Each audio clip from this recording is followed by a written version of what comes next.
ध्यान रखा है। कांग्रेस प्रत्याशी नीलम मिश्रा का आरोप भी है ईवीएम बदलने को कहती है। अभी उनको क्या जानकारी राजनीति की इतनी, वो तो लड़ा दिया, लड़ गई, ठीक, क्या जवाब देना। जी ठीक। बढ़त दिख रही है, क्या कहेंगे आप इस बड़ी? देश की जनता ने फिर से एक बार साबित कर दिया है कि मोदी जी के नेतृत्व में जो 10 वर्षों से देश में काम हो रहा है वही सही काम है, और इसलिए मोदी जी को तीसरी बार प्रधानमंत्री बनाना ज़रूरी है। ये जो जनादेश सामने आ रहा है वो उसी का प्रतीक है, और लगभग 300 सीटों पर भारतीय जनता पार्टी के नेतृत्व वाली जो एनडीए है उसको बढ़त मिली हुई है। कांग्रेस कहीं ना कहीं मध्य प्रदेश में अब खाता भी नहीं खोल पा रही है, क्लीन शीट हो रही है, कैसे देख रहे हैं? कांग्रेस यहाँ लंबे समय तक शासन में रही है, और उनके द्वारा जो गैर जिम्मेदाराना रवैया रहा, मध्य प्रदेश में बीमारू राज का कलंक लगा, प्रदेश की जनता ने उसको भी देखा था।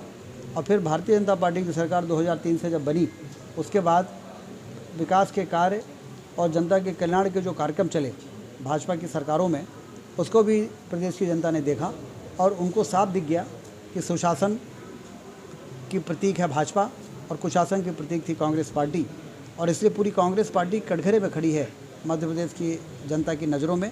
और इसलिए जब चुनाव आता है तो ऐसा परिणाम देखने को मिलता है।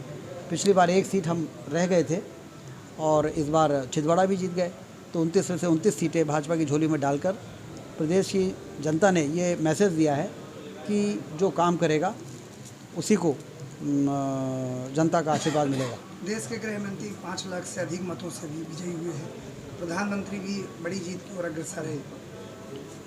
उनके नेतृत्व में पूरे देश में जीत हो रही है, मोदी जी के, अमित शाह जी के, नड्डा जी के नेतृत्व में।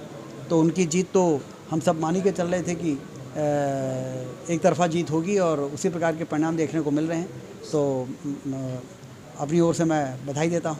सभी विपक्षी दल इकट्ठे हो गए इस बार, फिर भी परिणाम उनके मुताबिक नहीं रहा, क्या वजह लगती है?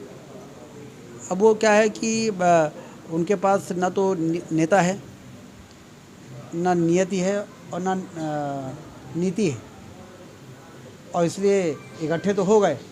लेकिन देश की जनता को मालूम है कि यदि इनको बहुमत मिल जाएगा तो देश का भट्टा बैठा देंगे ये लोग, और जो बना बनाया काम है वो बिगड़ जाएगा।